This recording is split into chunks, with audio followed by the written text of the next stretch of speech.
तो ये दरवाजा बंद कर दे।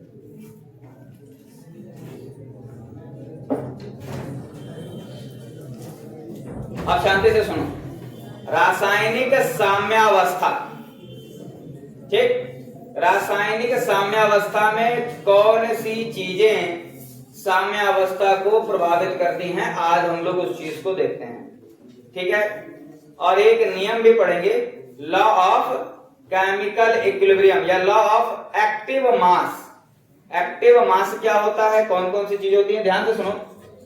जब भी इक्विलिब्रियम की बात करते हैं, हमने बताया था कितनी तरह की अभिक्रियाएं होती हैं, कौन कौन सी? अरे इक्विलिब्रियम 3 तरह के होते हैं नालायक। अभिक्रियाएं हमने बताई थी 2 तरह की होती है, एक उत्क्रमणीय अभिक्रिया और एक अनुत्क्रमणीय अभिक्रिया। उत्क्रमणीय अभिक्रिया का मतलब क्या होता है, जो अग्र दिशा और पश्चिम दिशा, मतलब फॉरवर्ड डायरेक्शन और बैकवर्ड डायरेक्शन दोनों में हो रही है। और अग्र दिशा और पश्चिम दिशा में कौन कौन सी अभिक्रियाएं होती हैं, जो स्लो होती हैं। दिव्यांग मिश्रा 2 दिन नहीं थे, जो स्लो होती, अच्छा हुआ नहीं थे, ठीक, जो स्लो होती हैं, ठीक किए नहीं आए थे, जो स्लो होती हैं कला, ठीक। पर चिढ़ाने के लिए तुमको मिल गया चीज, पहुंचा रहा खत। नहीं तुम नहीं किए थे पता है, लेकिन बोलेंगे तुम जरूर। ठीक, जैसे मान लिया कोई अभिक्रिया है शंकर बाबू, ये है रिएक्टेंट ए, कोई समस्या? छोटी छोटी चीजें ध्यान देते हैं। ये है रिएक्टेंट ए, या इसको हम लोग करते हैं आर, बोल देते हैं आर। रिएक्टेंट है आर, ये हमारा क्या बना रहा है, प्रोडक्ट पी। रिएक्टेंट आर है, वह क्या बना रहा है, प्रोडक्ट पी, ठीक। ये एक अभिक्रिया हो गई हमारी, बात समझ आ रही कि नहीं? तो अब अगर मैं कहूं सांद्रता निकालिए भाई, सांद्रता को रिप्रेजेंट करिए, तो सांद्रता किस चीज की, अभिकारक की सांद्रता को कैसे लिखते हैं, एक स्क्वायर ब्रैकेट, बड़ा कोष्ठक जानते हो कि नहीं? इसका मतलब हो गया आर की कंसंट्रेशन, समझ में आ रही बात की नहीं? आर की कंसंट्रेशन, इसकी सांद्रता किसमें, मोल प्रति लीटर में। ध्यान से मेरी बात सुनना, इसको क्या बोलते हैं, सांद्रता मोल प्रति लीटर, जिसको मोलरिटी कहते थे ना। अरे मोलरता पढ़े हो नहीं, पढ़े हो नहीं, किताब में था कि नहीं? हाँ चलो, ये तेज बोले, किताब में था। तो ऐसे इसको रिप्रेजेंट किया जाता है। तो ये सांद्रता जैसे जैसे अभिक्रिया आगे बढ़ती है, ये वाली सांद्रता कम होती जाती है कि नहीं? अरे कल क्या पढ़े थे, रिएक्टेंट जो भी होता है अभिकारक, जैसे जैसे अभिक्रिया आगे की तरफ बढ़ती है, अभिकारक क्या होता है, कम होता जाता है, ठीक। और ये हमारा क्या हो जाएगा, प्रोडक्ट की सांद्रता, उत्पाद की सांद्रता। इसको हम लोग स्क्वायर ब्रैकेट में ही हमेशा लिखते हैं, बात समझ में आ रही है कि नहीं? स्क्वायर ब्रैकेट में ही हमेशा लिखा जाता है। ये भी हो जाएगा हमारा मोल प्रति लीटर में ही, ठीक। तो ये हो गया हमारा, कैसे हम लोग रिप्रेजेंट करेंगे, कैसे हम लोग बताएंगे कि जो भी सांद्रता है, ठीक है। अच्छा, सांद्रता के बारे में इतना डिस्कशन क्यों कर रहे हैं हम लोग? क्योंकि हमने पहले दिन ही बताया था कि किसी भी अभिक्रिया का जो वेग होता है, किसी भी अभिक्रिया का जो वेग होता है वो किस चीज पर डिपेंड करता है, ताप और दाब तो बताया था, लेकिन उसके साथ ही सबसे मुख्य चीज क्या थी, सांद्रता। जितना ही ज्यादा सांद्र होगा हमारा अभिकारक, उतनी ही अभिक्रिया की गति क्या होगी, तेज होगी। अब कम क्यों? बताए थे कि सामने ज्यादा खाना रखा हो सचिन भाऊ, तो गबर गबर पहले खा लेगा, जैसे खाना धीरे धीरे कम होता जाता है, आदमी खाने की स्पीड भी कम होती जाती है। राजा बाबू कुछ अपवाद होते हैं, राक्षस, ठीक। सुन लो ध्यान से। अब यही जो सांद्रता है, यही जो सांद्रता है, ठीक, जिस पर अभिक्रिया का वेग निर्भर कर रहा होता है, ठीक, इसी सांद्रता या इसी द्रव्यमान को हम लोग एक नाम देते हैं एक्टिव मास। क्या नाम देते हैं? एक्टिव मास, जिसको कहा जाता है सक्रिय द्रव्यमान। क्या कहते हैं? सक्रिय द्रव्यमान, ठीक। अभिकारकों की वह मात्रा जिस पर अभिक्रिया का वेग निर्भर करता है, उसे ही क्या कहते हैं आलोक बाबू? सक्रिय द्रव्यमान। क्या कहते हैं? क्या कहते हैं? एक्टिव मास या सक्रिय द्रव्यमान। कोई दिक्कत किसी को? कोई समस्या बाबू? अच्छा, ऐसा जरूरी नहीं कि जितने अभिकारक हैं सबकी सांद्रता पर या सबके मात्रा पर हमारे अभिक्रिया का वेग निर्भर करता है। ठीक है, एक चीज ध्यान से सुन लो आलोक बाबू। जैसे मान लो कोई अभिक्रिया है A plus B gives product. ठीक है, ये कोई अभिक्रिया है, इसमें कितने अभिकारक दिख रहे हैं?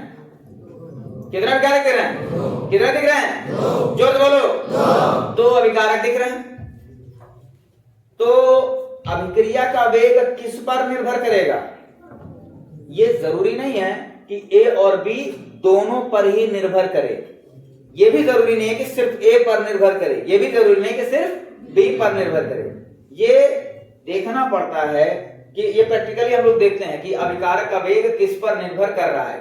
जरूरी नहीं है कि जितने भी अभिकारक दिए हुए हैं सबके सांद्रता या सबके एक्टिव मास पर अभिक्रिया का वेग निर्भर करे। समझ में बात आ रही है कि नहीं? इतना सन्नाटा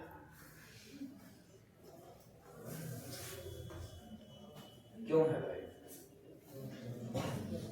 ये कहीं तूफान से पहले आने वाली शांति तो नहीं? क्योंकि डेली तूफान मचाए हुए हैं 11 बायो वाले, कहीं ना कहीं डेली तूफान मच रहा है। तो अगर ये वो वाली शांति है तब तो डरने की जरूरत है।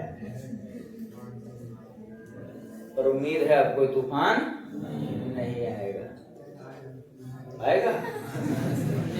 और तूफानी आदमी है, अभी ना लाना, परीक्षा हो जाए तो। ठीक, ध्यान से सुनो। तो अब हम लोग यहां पर देखते हैं एक्टिव मास। समझ में आ गया एक्टिव मास क्या होता है? अभिकारक की वह मात्रा जिस पर अभिक्रिया का वेग निर्भर करे। अब हम लोग यहां पर पढ़ेंगे लॉ ऑफ केमिकल इक्विलिब्रियम। क्या पढ़ेंगे? लॉ ऑफ केमिकल इक्विलिब्रियम, रासायनिक साम्यावस्था का नियम। यही है ना, रासायनिक साम्यावस्था का नियम। और इस पर ऐसे लिख दो, ऊपर ऐसे परीक्षा में अहिबैक करिए, कंफर्म है, आएगा, छप चुका है। ठीक है, नहीं आया तो फिर मेरे पीछे बंदूक लेकर मत दौड़ना। ठीक है, कि आप तो बोले थे आएगा, नहीं आया। इंपॉर्टेंट टॉपिक है ये, परीक्षा में पूछा जाता है। मैं ये कहना चाह रहा हूं, समझ में आ रही बात की नहीं? उसके बावजूद कुछ बच्चे न कापी है न किताब है, बगल वाली सहेली ठुड्डी जो है लगाए हुए हैं, बोला कर हमने पढ़ा। बोलते रहिए आप, इंपॉर्टेंट है भाई, इसको छोड़ के सब पढ़ लेंगे। सुनो ध्यान से। जैसे मान लिया कि कोई अभिक्रिया है, ठीक है सदाशिव बाबू, अभिक्रिया है, उसका वेग कैसे हम लोग लिखते हैं? अभिक्रिया का वेग, अभिक्रिया की स्पीड कैसे पता लगाई जा सकती है? इसके पहले था ये था ना रिएक्टेंट।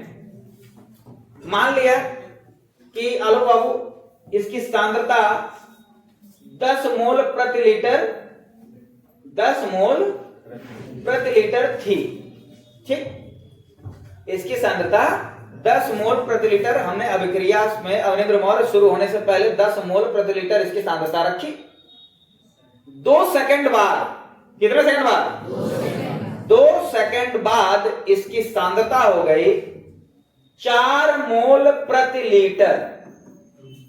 ठीक, तो सांद्रता कम हुई कि नहीं? और अभिकारक की सांद्रता कम होगी ही होगी। 2 सेकंड में कितनी सांद्रता कम हुई इसकी? 6 मोल प्रति लीटर। 6 मोल प्रति लीटर 2 सेकंड में इसकी सांद्रता कम हो गई। तो 1 सेकंड में कितनी हुई?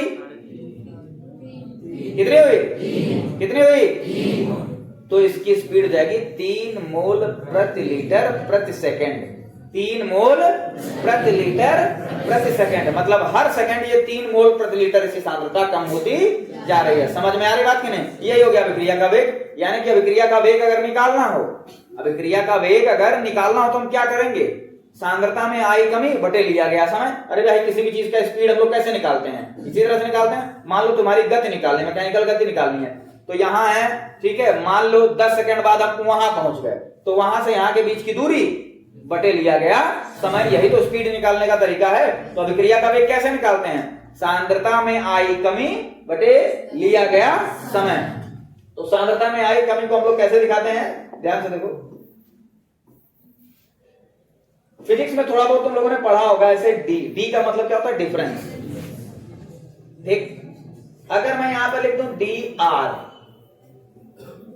यानी कि change in concentration of reactant, यानी कि अभिकारक की सांद्रता में परिवर्तन। कितना परिवर्तन हुआ? डी का मतलब डिफरेंस होता है। क्या इसको डेल्टा भी लिखा जा सकता है? हाँ, डेल्टा भी लिख सकते हैं। बड़े डिफरेंस के लिए डेल्टा लिखते हैं, छोटे डिफरेंस के लिए स्मॉल डी लिखते हैं। ये सब पढ़े हो ना फिजिक्स में? पढ़े हो नहीं? वो तो तुम्हारे नंबर ही बता रहे हैं। दाई का आंकड़ा नहीं छू पाए, 3 4 5 6 7 मिला करके भी पूरी क्लास का 70 नहीं हो पा रहा है। हो जाएगा, बहुत महान आदमी, और एक पाओगे तो भी 215 हो जाएगा यार। सुप्रिया मौर्य, क्या मुड़ियो नीचे कर ले, सर हो जा रहा है, दर्द कर रहा है, तबीयत खराब है। तो सर दर्द करना मतलब तबीयत ही खराब होता है नालायक, नीचे जाना है। ठीक है, तो बैठिए। चेहरे से लग रहा रो दोगे, रोना नहीं। सदाशिव बाबू, यह difference in concentration of reactant बटे dt लिया गया समय, टाइम डिफरेंस। ठीक है, मान लो 4 बजे यहां थे, 5 बजे वहां गए, तो 5 में से 4 घटाएंगे 1 आएगा, वही ये डिफरेंस है। यानी कि dr/dt क्या है? अभिक्रिया का वेग, अभिक्रिया की दर। समझ में आ रही बात की नहीं? अच्छा, इसको एक और तरीके से इंपॉर्टेंट ये है, क्योंकि ये जो टॉपिक अभी पढ़ रहे हैं ना, ये हमारा अगले साल केमिकल काइनेटिक्स नाम का एक चैप्टर है, रासायनिक, हाँ, बलगतिकी या कुछ ऐसे गतिकी करके ही है, केमिकल काइनेटिक्स, रासायनिक बलगतिकी। ठीक है, रासायनिक गतिकी है। ठीक है, ये वाला चैप्टर है, उसमें ये हम लोग पढ़ेंगे बाकायदा पढ़ेंगे। ठीक है, बात समझ में आ रही है कि नहीं? विस्तार से। कैसे पढ़ेंगे? विस्तार से। लेकिन अभी विस्तार से पढ़ लें तो आगे नहीं उतना मेहनत करने की जरूरत पड़ेगी। तो अभिक्रिया का वेग क्या होता है समझ में आया? सांद्रता में आई कमी। अच्छा, यहां पर एक माइनस साइन लगा देते हैं। माइनस साइन ये दिखा रहा है कि जो अभिकारक की सांद्रता है उसमें क्या आई है? कमी आ रही है, धीरे धीरे वो कम होता जा रहा है। अच्छा शिवम बाबू, अगर हम ये प्रोडक्ट ले, ठीक, सांद्रता, अभिकारक की सांद्रता में कमी आ रही है, लेकिन उत्पाद की सांद्रता तो धीरे धीरे बढ़ रही है कि नहीं बढ़ रही है? उत्पाद की सांद्रता बढ़ रही है। यानी कि हम अगर ये कहें कि dp/dt भी अगर किया जा सकता है अभिक्रिया की दर, तो कुछ गलत है क्या? अरे भाई, अभिकारक की सांद्रता में आई कमी बटे लिया गया समय, या फिर उत्पाद की सांद्रता में आई बढ़ोतरी बटे लिया गया समय, दोनों चीज तो सेम ही है। जैसे जैसे अभिकारक कम हो रहा है वैसे वैसे उत्पाद बढ़ भी तो रहा है। तो अभिक्रिया की स्पीड या स्पीड ऑफ रिएक्शन या रेट ऑफ रिएक्शन या अभिक्रिया की दर ऐसे लिखा जा सकता है कि नहीं? अब लॉ ऑफ एक्टिव मास हम लोग पढ़ते हैं, लॉ ऑफ एक्टिव मास पढ़ते हैं। ठीक है, R gives B, जो अभिक्रिया की दर है वो एक्टिव मास के क्या होती है? समानुपाती होती है। यही है हमारा law of mass action, simple सा छोटा सा। ठीक है, अभिक्रिया की जो दर होती है बाबू, अभिक्रिया की जो दर होती है वो किस चीज के समानुपाती होती है? अभिकारक के सक्रिय द्रव्यमान के समानुपाती होती है। कोई समस्या? यानी कि dr बटे dt समानुपाती है किस चीज के? इसके एक्टिव मास के। कोई समस्या? कोई प्रॉब्लम है क्या? समस्या है क्या?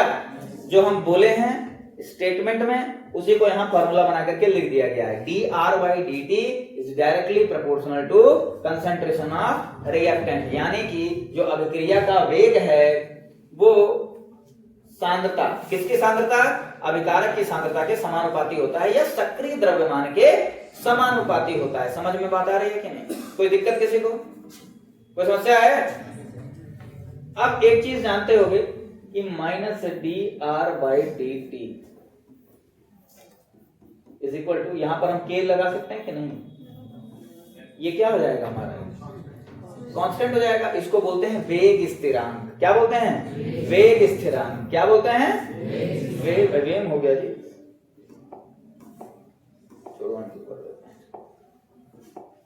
वेग स्थिरांक, रेट कांस्टेंट। क्या बोलते हैं इसको? रेट कांस्टेंट या वेग स्थिरांक। ये हो गया हमारा k। समझ में बात आ रही है कि नहीं? यही हमारा लॉ ऑफ मास एक्शन है। ठीक है, कि अभिक्रिया का जो वेग होता है वो अभिकारक के सक्रिय द्रव्यमान के समानुपातिक होता है। ठीक, क्या है लॉ ऑफ केमिकल इक्विलिब्रियम? जो भी बताएं, बताओ, स्टेटमेंट बताओ, सामने लिखा हुआ फार्मूला, स्टेटमेंट बताना है। जानवी बताओ,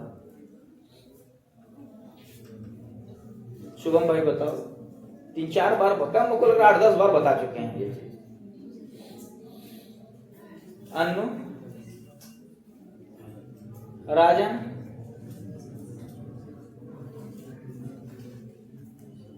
अरविंद साहनी भाई बतियाते बहुत। शंकर बता दो भाई, स्टेटमेंट बताना।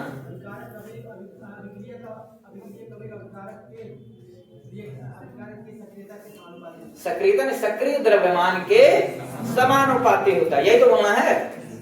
क्या बोलना है? अब बोलो, जो बोले हैं बोलो। यस सर, यही क्या है? क्या बोले? समानुपाती होता है, वो हमको पता है। कौन किसके होता है ये बताओ। सवेरा शर्मा बताइए।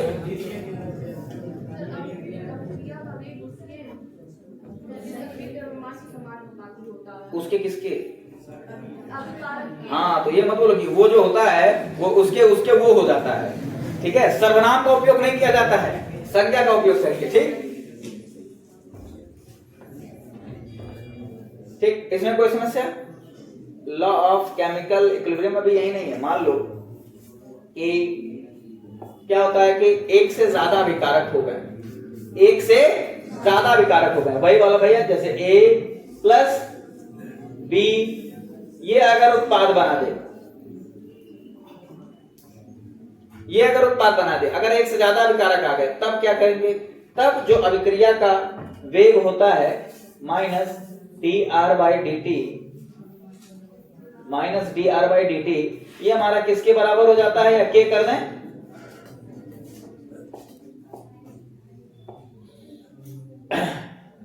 समानुपाती हो जाता है जो ये अभिकारक होते हैं उनके सक्रिय द्रव्यमानों के गुणनफल के, सक्रिय द्रव्यमानों के गुणनफल के समानुपाती हो जाता है। तो अब लॉ ऑफ केमिकल इक्विलिब्रियम बदल गया। अब पुराना वाला स्टेटमेंट डिलीट कर दो, ट्रैश में डाल दो, रिसाइकिल बिन में डाल दिया। ठीक है, जरूरत पड़ने पर उसे रिस्टोर हम करेंगे। ठीक है, कि अभिक्रिया का वेग, किस चीज का वेग? अभिक्रिया का वेग अभिकारकों के सांद्रताओं के गुणनफल के समानुपाती होता है। अब वहां इकट्ठ था तो इसलिए गुणनफल नहीं लिखे। अभिक्रिया का वेग अभिकारकों के सांद्रता के गुणनफल के समानुपाती होता है। कोई समस्या? कोई दिक्कत नहीं ना है? ठीक, अब मान लिया यहां पर हम कुछ और भी कर दें। कुछ और भी मतलब ऐसा जरूरी नहीं कि एक के एक जो है लिखा रहता है, जिसको स्टोइकियोमेट्रिक कोफिशिएंट या गुणांक बोला जाता है। मान लो यहां पर स्मॉल a या स्मॉल b है, ये हम एग्जांपल लेते हैं ऐसे। मान लिया कि N2 प्लस 3H2 है, gives 2NH3, ये अभिक्रिया हमारी उत्क्रमणी होती है। अब यहां पर ये N2 है तब तो कोई समस्या नहीं, लेकिन ये H2 का 3 भी तो कहीं जाएगा। ये भाई इसका भी तो कुछ ना कुछ मतलब होगा ही होगा। तो जो भी यहां पर स्टोइकियोमेट्रिक कोफिशिएंट होता है वो कहां लग जाता है? घात में लग जाता है, पावर में लग जाता है। यानी कि a पे पावर a और b पे पावर b। यानी कि अगर इसका वेग लिखना है हमको, इस रिएक्शन का अगर हमें लिखना है, स्टोइकियोमेट्रिक कोफिशिएंट जो है dr/dt is directly proportional to सांद्रता किसकी? नाइट्रोजन की प्लस हाइड्रोजन की, और हाइड्रोजन पर कितना घात लगा देंगे? 3। नाइट्रोजन पर 1 लगाएंगे, 1 का कोई मतलब नहीं है। यानी कि जो भी गुणांक पहले आता है वो कहां चला जाता है? घात पर। तो यानी कि रासायनिक जो साम्यावस्था का जो नियम है वो थोड़ा सा और बदल गया। क्या बदल गया? कि अभिक्रिया का वेग अभिकारकों की सांद्रता के गुणनफल के समानुपाती होता है, और उस सांद्रता के जिस पर क्या करते हैं, जो इनका गुणांक होता है या मोलों की संख्या घात में चली जाती है। बात समझ में आ रही है ना? वो कहां चली जाएगी? घात में चली जाती है। कोई दिक्कत किसी को?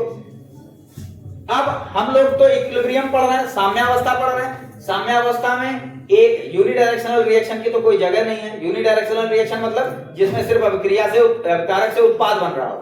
हमें तो उत्पाद से विकारक वाला भी तो चाहिए। ठीक है, ध्यान से सुनो। हमें रिएक्शन इस तरह से मिलेगा, A plus B gives C plus D, मतलब एक से ज्यादा अभिकारक और एक से ज्यादा उत्पाद। ध्यान से मेरी बात सुनना है। इसका कोफिशिएंट A, इसका B, इसका C, इसका D। ये हो गया फॉरवर्ड डायरेक्शन, मतलब अग्र दिशा में होने वाली अभिक्रिया, मतलब A प्लस B से हमें C प्लस D मिल रहा है। रिवर्सिबल रिएक्शन है, उत्क्रमणीय अभिक्रिया है। ये बैकवर्ड डायरेक्शन है, मतलब C प्लस D से हमें A प्लस B मिल रहा है। ठीक, तो कोई समस्या नहीं ना है?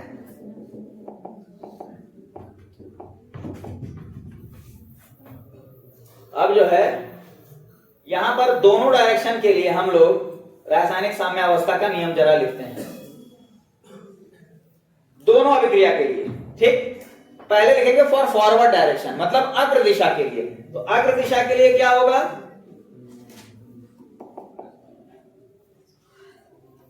dr by dt is equal to k। बहुत छोटा लिखना है क्या? बोल तो रहना, बड़ा बड़ा सुनाई दे रहा है? अच्छा अच्छा अच्छा, चल भाई लिख दे रहे हैं बड़ा बड़ा। 3-4 राउंड लिखना पड़ेगा, फिर एक पेज पर हो नहीं पाएगा ना। चलो कोई बात नहीं। अब दिख रहा है ये फॉरवर्ड डायरेक्शन के लिए है, dr by dt, यानी कि अभिक्रिया का वेग बराबर k, a पे पावर a और b पे पावर b, ये kf हो जाएगा, मतलब फॉरवर्ड डायरेक्शन के लिए वेग स्थिरांक। कोई समस्या? ठीक है, फॉरवर्ड डायरेक्शन। और बैकवर्ड के लिए क्या हो जाएगा? dr by dt is equal to kb। Backward direction के लिए यहां हो जाएगा c पे पावर c और d पे पावर d। अब इक्विलिब्रियम पर, एट इक्विलिब्रियम, साम्यावस्था पर हमने बताया था साम्यावस्था का मतलब क्या होता है। शंकर भाई, साम्यावस्था का मतलब क्या होता है, हमको ये बताओ जरा। क्या होती है साम्यावस्था? कल हम बताए थे।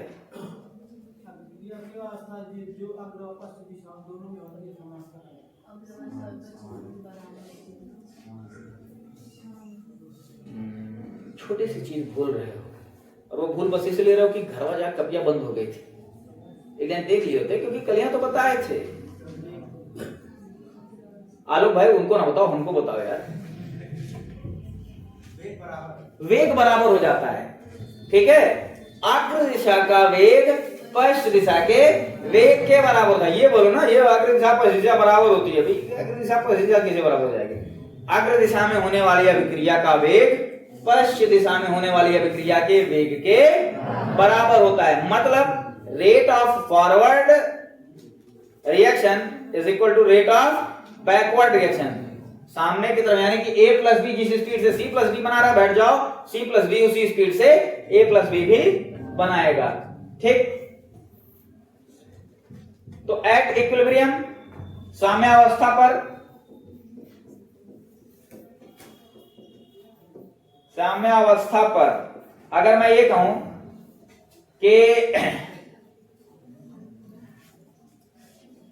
अग्र दिशा में होने वाली अभिक्रिया का वेग, अग्र दिशा में अभिक्रिया का dr by dt, और यहां पर ऐसे f कर दे रहे हैं और यहां पर dr by dt d कर दे रहे हैं। अभिक्रिया का वेग क्या हो जाएगा? पश्च दिशा में अभिक्रिया का वेग। अरे बराबर यहां लिख दिया, ठीक है, दोनों डायरेक्शन में। यानी कि इसका मतलब ये निकल करके आ रहा है, कि माइनस डी आर एफ बटे D T is equal to minus D R. क्या बात होने लगी भाई, अभी दिखा देंगे यार उसको। ये दोनों बराबर होगा, मतलब फॉरवर्ड डायरेक्शन में होने वाली स्पीड बैकवर्ड डायरेक्शन में होने वाली स्पीड क्या होगी, बराबर होगी। यानी कि अगर ये और ये बराबर है तो भैया ये और ये भी तो बराबर हो जाएगा। इतना तो पढ़ोगे भौतिकी में, क्योंकि मैथ्स तो पढ़े नहीं। मैथ से इतनी मोहब्बत होती तो बायो लेते नहीं। समझ में आ रही बात?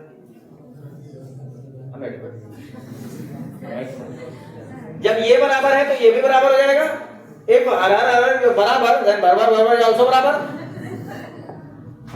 तो और पीछे चले गए। यानी कि हम लोग इस तरह से लिख सकते हैं, के एफ ए पे पावर ए है भैया, बी पे power B is equal to K B C पे पावर सी और डी पे पावर डी। मजेदार चीज ये है कि कब बेंजीन हेलोएल्केन हेलोएरिन और अल्केन वल्केन मीथेन मीथेन से घूमते हुए पावर और है सब पे चले आए, पता ही नहीं चला। ये तो कुछ गणित से मिलता और जुलता लग रहा है, तो उससे हमको ठीक। अब क्या करें, अब अगर चाहें, ठीक है, तो हम इसको थोड़ा सा फेर बदल करके के वी बटे के एफ इज इक्वल टू, नहीं के एफ को ऊपर ही रहने दे, इधर कर दें के वी को,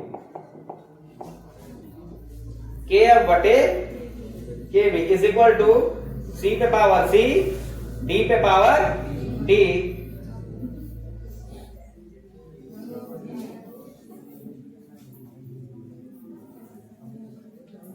और बी पे पावर बी।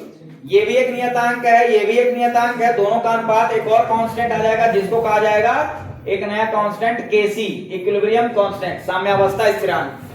ठीक है, केसी साम्यावस्था स्थिरांक, सी पे पावर सी और डी पे पावर डी बटे ए पे पावर ए और बी पे पावर बी। यानी कि साम्यावस्था स्थिरांक क्या होता है, अनुपात होता है। किस चीज का अनुपात होता है, उत्पाद की सांद्रताओं के गुणनफल का अनुपात अभिकारकों की सांद्रता के गुणनफल के साथ साम्यावस्था स्थिरांक कहलाता है। केसी क्या है, अबे वो तो ठीक है, पर परिभाषा बताओ ना, साम्यावस्था स्थिरांक है, केसी साम्यावस्था स्थिरांक है, लेकिन ये इसको परिभाषित कैसे करेंगे, ये क्या है, हर्ष, ये अनुपात है किस चीज का, उत्पाद की सांद्रताओं के गुणनफल का अनुपात है अभिकारकों की सांद्रता के, या फिर सक्रिय द्रव्यमान डायरेक्ट बोलते हैं, क्योंकि पावर जब लग जाएगी तो यानी कि वो सक्रिय द्रव्यमान हो गया। ठीक, उत्पादों के सक्रिय द्रव्यमान के गुणनफल का जो अनुपात होता है किसके साथ, अभिकारकों के सक्रिय द्रव्यमान के साथ, ठीक, वो क्या कहलाता है, साम्यावस्था स्थिरांक कहलाता है। किसी को कोई समस्या, कोई समस्या तो बताओ फिर से, साम्यावस्था स्थिरांक क्या कहलाता है, बताओ भाई। आदिदेव, आदिदेव बताओ, बिनी बिनी ना कर भाई, बता, तेजी से बताओ। आनंद निषाद, हम फिर से बता देना, सुनना ध्यान से, फिर देखते तुम्हारी मेमोरी कितनी स्ट्रांग है। बाबू लिखने के चक्कर ना पड़ो, अगर सुनोगे ना थोड़ा बहुत भी दिमाग होगा तो याद हो जाएगा, क्योंकि सामने तो लिखा हुआ है। केसी को क्या कहते हैं ये सबको पता है, साम्यावस्था स्थिरांक। तो साम्यावस्था स्थिरांक उत्पाद के सक्रिय द्रव्यमानों का अनुपात होता है अभिकारकों के सक्रिय द्रव्यमानों के साथ। कब है, अरे भाई गलती से लग गया, कोई जानबूझ के तुरंत तुम्हें पैर मारेगा। बार बार गलती हो जा रही, माफ करो, क्षमा पड़न को चाहिए, छोटन को उत्पाद।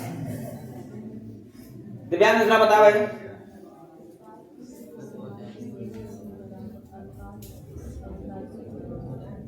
बताओ।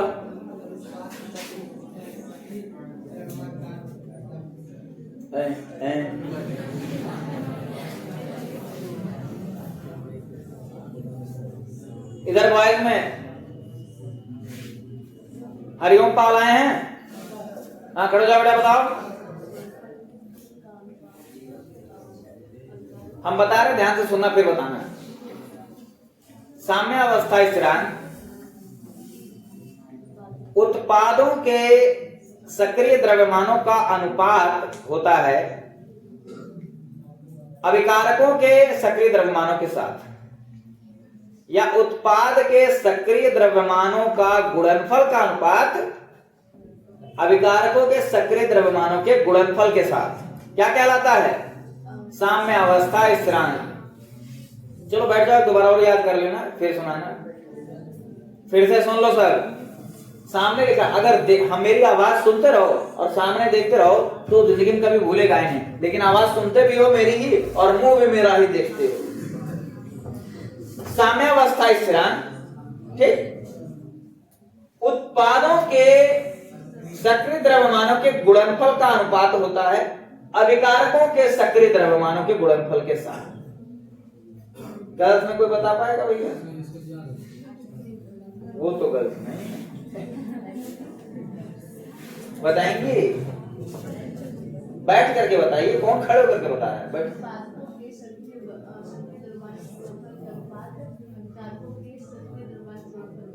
क्या कहलाता है? कौन सा स्थिरांक? हम एक एक चीज पूछेंगे। हाँ बताओ। हाँ एक बार और बता दें, ठीक। इतना धीरे धीरे बताएं यार, जितना धीरे हम बता रहे हैं ना, अगर तुम लोग हाथ में पेन होता और वो खुला होता तो अभी तक लिख चुके होते। कितने लोग लिख चुके भी हैं। साम्य अवस्था स्थिरांक, अगर ये वीडियो अपलोड होगा ना तो खुद हमसे कहेंगे कि सर जी आपके बच्चे कितने बैल हैं, एक परिभाषा नहीं खुली आपके पास। साम्य अवस्था स्थिरांक उत्पादों के, कहां ऊपर चल गए? अरे तो जूम भी हो जाता है क्या? ए भाई ये तो काटना पड़ेगा, नहीं तो टीचर भी बैठे है।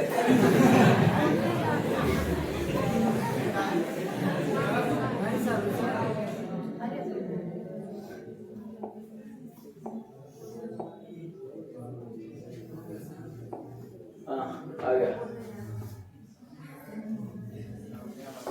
साम्य अवस्था स्थिरांक उत्पादों के सक्रिय द्रव्यमानों के गुणनफल का अनुपात होता है अभिकारकों के सक्रिय द्रव्यमानों के गुणनफल के साथ। समझ में बात आ रही है नहीं? अच्छा, लड़के तो इतने चालू हैं कि लिख नहीं रहे हैं। बगल में मान लो कोई आगे, जैसे मान लो सुप्रिया मोरा लिख रहे हैं, ठीक, तो सुबह बाबू नहीं कपिया में देख के याद करने की कोशिश करें, लिखेंगे भी नहीं खुद ही।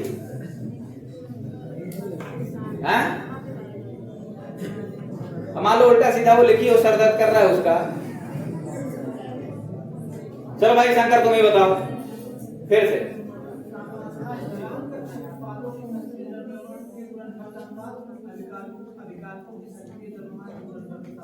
ठीक, आलो वर्मा बताइए भाई।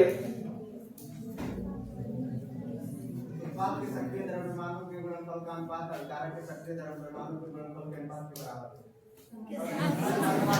साम्य अवस्था स्थिरांक कहलाता है, ठीक। शर्मा हाँ बताइए।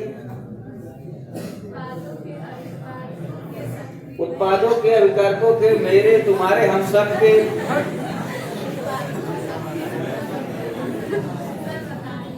सर तो बताइए।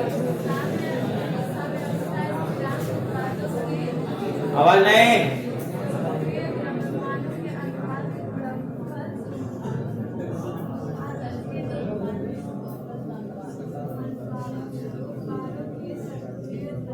बहुत देर से बता रहे हो बेटा, हो चुका होगा हमको लग रहा है, अब तक हम सुन ही नहीं रहे थे।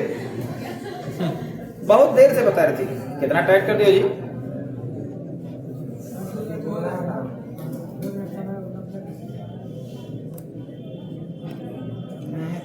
दिखा दे, तुम लोग की तरफ भी दिखा दो। बताइए भाई।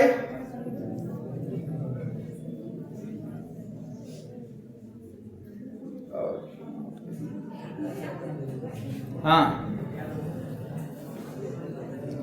बताएगा कोई गर्ल्स में? अनामिका खड़े जाओ, बताओ।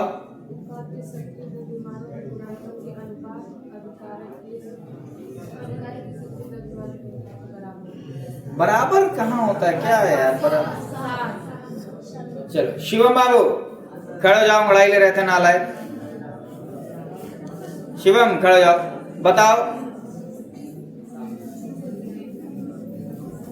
पढ़ के बताएगा। चल भाई पढ़ के बताओ।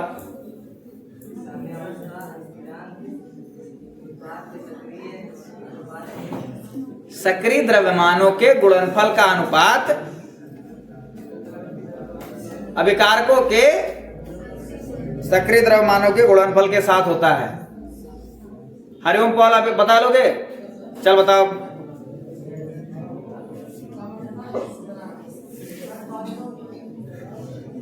हंसो नहीं, अपने तो कुछ हरा नहीं रहा नालायक।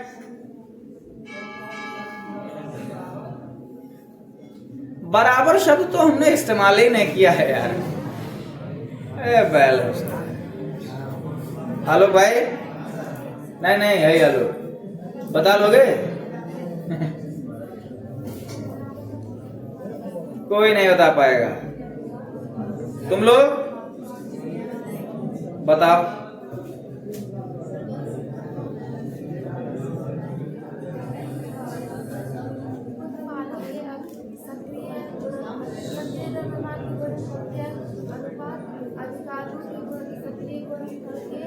सक्रिय द्रव्यमानों के गुणनफल के हाँ साथ होता है, जिसे साम्यावस्था स्थिरांक कहते हैं।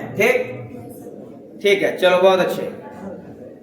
लास्ट में कोई एक जो कंप्लीट बता सके, इसकी बता ले जाओगे? कंफर्म है? वीडियो में है?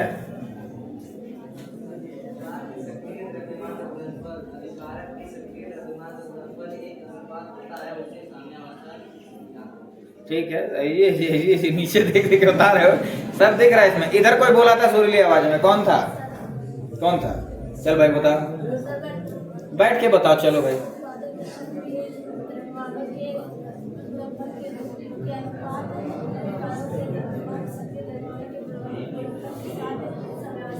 बहुत अच्छे, चलो ठीक है। अब नहीं पूछेंगे किसी से। मान लो एक कंप्लीट डेफिनेशन मिल गई, इसके बाद उल्टी सीधी डेफिनेशन मिलेगी सचिन बाबू, ठीक?